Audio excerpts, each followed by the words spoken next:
Good morning বন্ধুসকল, কেনে আছে? ভালে আছেনে আপোনালোকে? মই আজি আপোনালোকক সৰু এটা কথা ক'ম। সৰু কথা মোৰ ইউটিউব চেনেলত আগবঢ়াই দিম। আপোনালোকে লাইক কমেণ্ট কৰিব, শ্বেয়াৰ কৰিব, ছাবস্ক্ৰাইব কৰিব। এই যে বিহুৱতী নাচনীসকলক যে সোধে, যে বিচাৰকসকলে যে সোধে যে বিহুৰ লগত কঁঠাল গছৰ সম্পৰ্ক কি? বহুত নাচনীয়ে নাজানে, বহুতে জানে যদি অকলে কঁঠালৰ মুচিটোকে কৈ থৈ দিয়ে। তো মই আপোনালোকক ক'ব বিচাৰিছোঁ, বিহুৰ লগত কঁঠাল গছৰ ওতঃপ্ৰোতভাৱে সম্পৰ্ক আছে। তাৰ ভিতৰত মই আপোনালোকক দি দিছোঁ, কঁঠাল গছত কপৌ ফুল লাগে।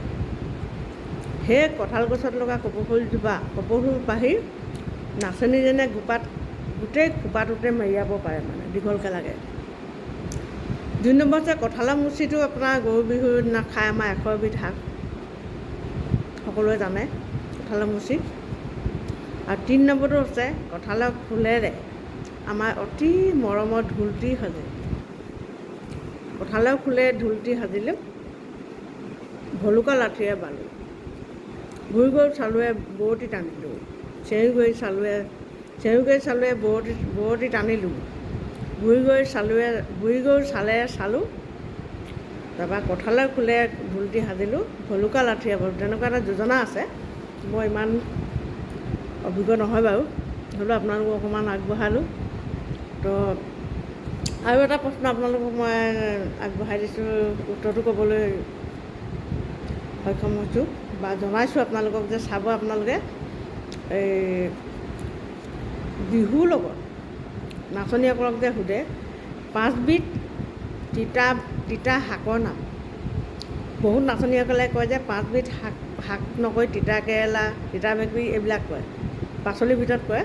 তো মই আপোনালোকক জনাই দিছোঁ যে 5 বিধ তিতা শাকৰ নাম হ'ল ব্ৰাহ্মী শাক। দেখিছেনে ব্ৰাহ্মী শাক আপোনালোকে? তাৰপৰা তিতাকচি দেখিছে নাই? তিতা ফুলটো দেখিছে?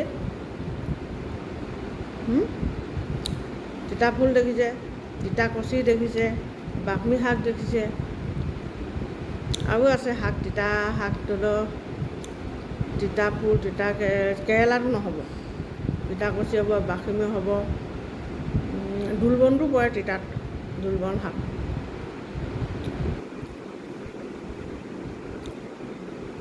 তো আপোনালোকে সৰু এটা সামান্য আগবঢ়ালোঁ, চাব ইউটিউব চেনেলত। তো ভাল লাগিলে লাইক শ্বেয়াৰ কমেণ্ট কৰিব বুলি আশা থাকিল। Bye bye.